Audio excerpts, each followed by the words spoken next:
Et si notre passé empruntait un autre chemin, quel serait notre monde actuel? Et surtout, quelle serait notre histoire terrifiante?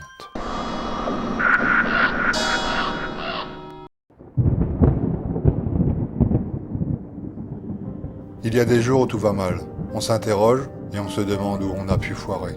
Ai-je réussi ma vie? Ai-je accompli tous mes rêves? Suis-je un bon professeur de lycée? J'ai le sentiment que mes élèves s'ennuient dans ma classe. La plupart d'entre eux dorment, bâillent, discutent ou écoutent de la musique pendant mes cours interminables. Alors que faire? Je ne sais pas. Je suis professeur d'histoire dans un lycée rempli d'adolescents débiles et incultes. L'histoire est une matière fantastique, mais comment expliquer à un ado que l'histoire de l'homme commence avant sa naissance? Comme à son habitude, et surtout à cette heure tardive, la bibliothèque municipale est vide. Mon pas se fait de plus en plus lourd. La philo est vide d'espoir et les autres matières ne m'enchantent guère ce soir. J'allais quitter ce monde de papier quand une brise d'air me caressa l'arrière du cou. Pourtant, ici, les fenêtres ne s'ouvrent pas. Soudain, un livre venu de nulle part me bloque le passage. Il est devant moi, sur le sol. Je baisse mon dos fatigué et saisis ce livre fantôme. Je m'installe sur une petite table en bois. La responsable des lieux fait la grimace. Elle pensait fermer tôt ce soir. L'histoire qui se déroule devant mes yeux n'est pas du tout celle que j'ai apprise sur les bancs d'école. Je découvre une autre histoire de Pasteur. Celle-ci me terrifie. Nous sommes le 6 juillet 1885. Marie-Angélique et le petit Joseph patientent dans ce hall froid et humide. Ils sont fatigués, épuisés par ce long voyage. Marie-Angélique sait qu'elle n'avait pas le choix. Paris est sa dernière solution. Il n'y a que le monsieur qui se cache derrière cette porte qui peut sauver son fils. Joseph est gravement malade. Le chien de l'épicier l'a mordu. Marie-Angélique est réellement inquiète. Elle sait que la rage est mortelle. La porte du laboratoire de M. Pasteur s'ouvre enfin. Pasteur et le docteur Granger examinent longuement le petit Joseph. Celui-ci est calme et silencieux. Son regard est plongé sur le lustre du plafond. « Est-ce que ça fait mal quand j'appuie sur ton bras ?» demande le docteur Granger. Joseph ne répond pas. Son regard reste suspendu au plafond. Pasteur, inquiet, pose sa main sur le front du gamin. « La fièvre le dévore de plus en plus », s'exclame Pasteur. « Il faut faire vite avant qu'il ne succombe. » Sur les paroles du chimiste, Marie s'évanouit. Granger lui porte immédiatement secours.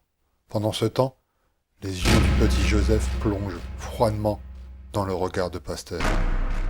Pasteur est inquiet, Pasteur a peur. De la bave coule de la bouche du petit garçon. Pasteur recule, il cherche du regard son collègue, mais celui-ci est occupé à prendre soin de Marie. Un petit grondement long sort de la gueule de Joseph. Celui-ci s'est levé et se trouve maintenant à quelques centimètres de la gorge de Pasteur. Pasteur essaie de reculer mais c'est trop tard. Le garçon lui saute au cou et plonge ses dents dans sa chair. Pasteur hurle de douleur. Granger vient au secours de son ami. Il essaie de contrôler le petit, mais ce gamin d'à peine 9 ans possède une force surnaturelle. Il est comme possédé par un diable enragé.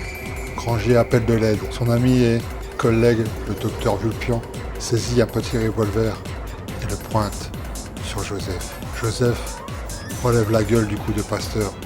Le sang lui coule du visage. Il se tourne lentement en direction de Vulpian. Un grondement sourd s'échappe de sa gueule. Le docteur tire, mais manque sa cible. Joseph se précipite vers la fenêtre et d'un bond traverse la vitre dans un bruit de tonnerre.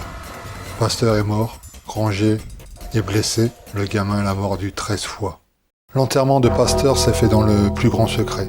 Seuls ses amis de toujours étaient présents. Vulpian est inquiet pour Granger. La maladie l'a transformé en véritable chien fou. Il est dans l'obligation de l'enfermer dans une cage. Le plus terrifiant, c'est que Granger n'est pas le seul. Les enragés sont de plus en plus nombreux et Paris se remplit de sang.